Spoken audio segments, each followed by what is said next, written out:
बिस्मिल्लाहिर्रहमानिर्रहीम। अस्सलामुअलैकुम नाज़रीन कराम, नई वीडियो में आपको खुश आमदीद कहते हैं। इमरान खान की लॉन्ग मार्च का चौथा दिन ख़त्म हो चुका है, जबकि पांचवा दिन शुरू है। कल दिन के आगाज पर ही कप्तान को दो बहुत बड़ी खुशखबरियां मिली। एक जानिब तो इलेक्शन कमीशन अब शदीद मुश्किलात का शिकार होने जा रहा है और इमरान खान का शिकार करने वाला इलेक्शन कमीशन खुद फंस चुका है। वहीं दूसरी जानिब कप्तान को वो खबरें मिली हैं कि कंटेनर पर जिन खबरों का इमरान खान को इंतजार था। नाज़रीन कराम, इमरान खान का लॉन्ग मार्च और उस लॉन्ग मार्च के 4 दिन इख्तिताम पजीर हो चुके हैं। आज पांचवा दिन शुरू है और जुमे तक इस लॉन्ग मार्च ने इस्लामाबाद पहुंचना है। इंपोर्टेड हुकूमत के दिन तो गिने जा चुके हैं। मैं लॉन्ग मार्च की ताज़ा तरीन सूरत हाल भी आपके सामने रख देता हूं, लेकिन जो कामयाबियों के झंडे इस वक्त कप्तान गाड़ चुके हैं, वो कामयाबियां इस वक्त बाज़ाब्ता तौर पर चीज़ों के सही डायरेक्शन में जाने की तरफ भी एक इशारा कर रही हैं। और जाहिर बात है कि बहुत से मामलात में इमरान खान को गिराने, इमरान खान को नीचे लाने की कोशिश की गई। एक जानिब इमरान खान का हकीकी आज़ादी मार्च आज पांचवें रोज भी अपनी मंजिल की जानिब सफर का आगाज कर चुका है। कल पीटीआई चेयरमैन इमरान खान मार्च की क़यादत करने के लिए कामों की पहुंचे। इमरान खान जमान पार्क से कामों की पहुंचे। कामों की सिटी चौक पहुंचने पर कारकुनों ने इमरान खान का पुरतपाक इस्तकबाल किया और उन पर फूलों की पत्तियां निछावर की गईं। मरकजी कायदीन कंटेनर पर इमरान खान के साथ मौजूद थे, जिनमें फैसल जावेद, एजाज चौधरी, शहबाज गिल, डॉक्टर यास्मीन राशिद, मियां असलम इकबाल और अंदलीब अब्बास शामिल हैं। कल इमरान खान के हवाले से 3 अहम मुकदमात की समाअत हुई और इस्लामाबाद की मुख्तलिफ अदालतों में ये समाअत हुई।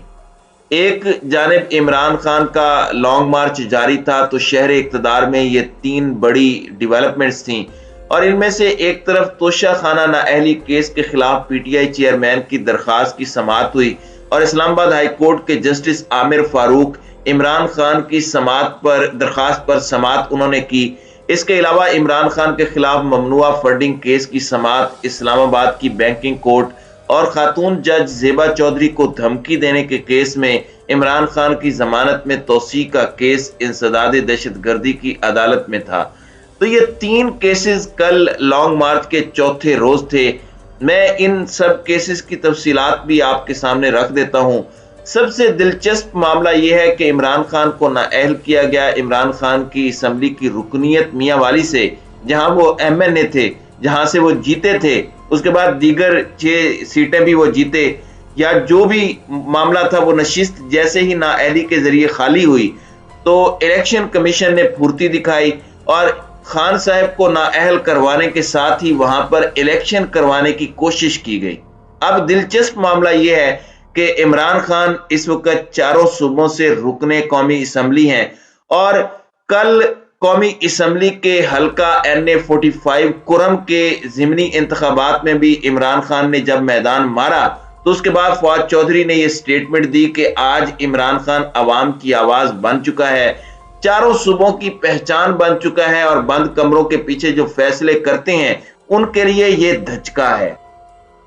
अब यहां पर अदालत ने फॉरेन फंडिंग केस और दहशतगर्दी के मुकदमे में, जो मैंने आपको शुरू में बताया कि 3 मुकदमात हैं, इलेक्शन कमीशन को धचका लगा है, लेकिन अदालत ने फॉरेन फंडिंग केस और दहशतगर्दी के मुकदमे में पीटीआई चेयरमैन इमरान खान की अबूरी जमानत में तोसी कर दी है। तफसीलात के मुताबिक बैंकिंग कोर्ट इस्लामाबाद में तहरीक इंसाफ के चेयरमैन इमरान खान के खिलाफ ममनुआ फंडिंग केस की समाअत हुई। समाअत बैंकिंग कोर्ट की जज रखशिंदा शाहीन ने की और प्रोसिक्यूटर राजा रिजवान अब्बास अदालत में पेश हुए। प्रोसिक्यूटर राजा रिजवान अब्बासी ने बताया कि इमरान खान ने हिफाजती जमानत हाई कोर्ट से हासिल की।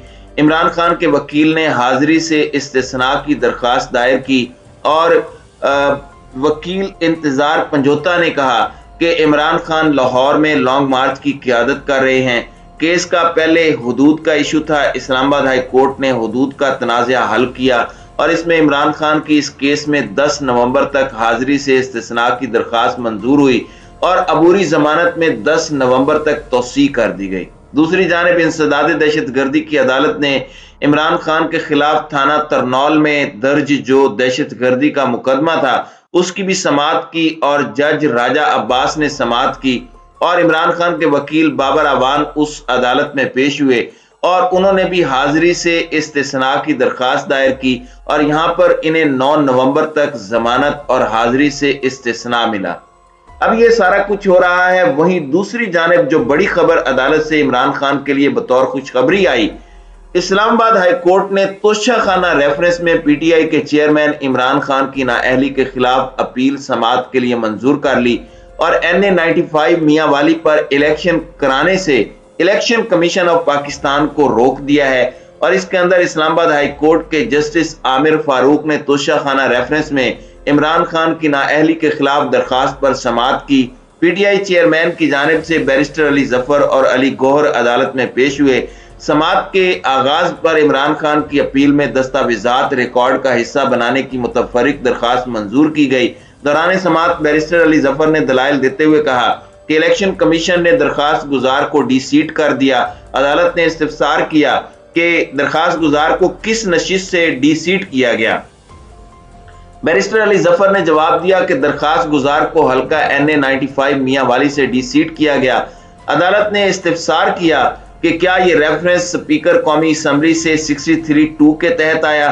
بیرسٹر علی ظفر نے جواب دیا کہ سپیکر قومی اسمبلی کی جانب سے ریفرنس آیا اور الیکشن کمیشن نے آرٹیکل 63(p) کے تحت نااہلی کی۔ عدالت نے استفسار کیا کہ اگر سپیکر کو پتہ لگے کہ ایک رکن قومی اسمبلی سزا یافتہ ہے تو کیا وہ خود ڈی سیٹ کر سکتا ہے؟ کیا یہ ریفرنس سپیکر نے خود بنایا یا کسی نے کوئی درخواست دی تھی؟ انہوں نے ریفرنس میں کہا کہ صادق و امین نہیں رہے تو ہم ریفرنس بھیج رہے ہیں۔ بیرسٹر علی ظفر نے کہا کہ الیکشن کمیشن نے صادق و امین کو نہیں دیکھا۔ الیکشن کمیشن نے کہا کہ ہم کسی کو بھی الیکشن ایکٹ کے تحت نااہل کر سکتے ہیں۔ عدالت نے استفسار کیا کہ کیا گوشوارے ہر رکن قومی اسمبلی سالانہ جمع کراتے ہیں؟ بیرسٹر علی ظفر نے کہا کہ ہر سال ارکان قومی و صوبائی اسمبلی اور سینٹ کے ارکان کو گوشوارے جمع کرانے ہوتے ہیں۔ اگر کسی نے کوئی چیز بیچ دی تو اسے جمع کرنے یا بتانے کی ضرورت نہیں۔ اگر آپ گوشوارے جمع نہیں کراتے تو آپ کی رکنیت معطل ہو جاتی ہے۔ بیرسٹر علی ظفر نے استدعا کی کہ عمران خان کی نااہلی کا فیصلہ معطل کیا جائے۔ اسلام آباد ہائی کورٹ نے الیکشن کمیشن کو حلقہ NA-95 میاں والی پر الیکشن کرانے سے روک دیا اور عمران خان کی اپیل پر فریقین کو نوٹسز جاری کر کے جواب طلب کر لیا۔ بعد ازاں کیس کی سماعت 10 نومبر تک ملتوی کر دی گئی تو NA-95 پر جو الیکشن کرانا تھا وہ رک چکا ہے۔ ٹیکنیکلی دیکھا جائے تو وہ سیٹ ابھی بھی عمران خان کے پاس ہے، یعنی آپ کہہ سکتے ہیں کہ جو عدالتوں کی ایک ٹینشن سی تھی خان صاحب کو، کہیں سے ضمانت کہیں سے کچھ، تو 9 نومبر تک ایک عدالت جبکہ 10 نومبر تک دوسری عدالت نے ضمانت دی ہے، اور نااہلی کیس میں بھی 10 نومبر کو اگلی سماعت ہے۔ تو اب عمران خان 10 نومبر تک کلیئر ہیں، عدالتوں سے انہیں مثبت خبریں ملی ہیں، اور اب وہ کھل کر اور بڑے احسن طریقے سے لانگ مارچ پر توجہ دے سکتے ہیں اور اپنے معاملے کو اسی طریقے سے آگے لے کر چل سکتے ہیں۔ اب ذرا کھل کے امپورٹڈ حکومت کی دیوار کو آخری دھکا دیں گے خان صاحب، اور بہت جلد اسلام آباد بھی پہنچنا ہے خان صاحب نے، جبکہ دوسرے کیمپ میں پریشانیاں، گھبراہٹ اور فرسٹریشن بڑھتی جا رہی ہے۔ تو ناظرین اکرام، آپ کی اس ویڈیو کے حوالے سے کیا رائے ہے؟ اب اپنی رائے کا اظہار کامنٹ سیکشن میں ضرور کیجیے گا۔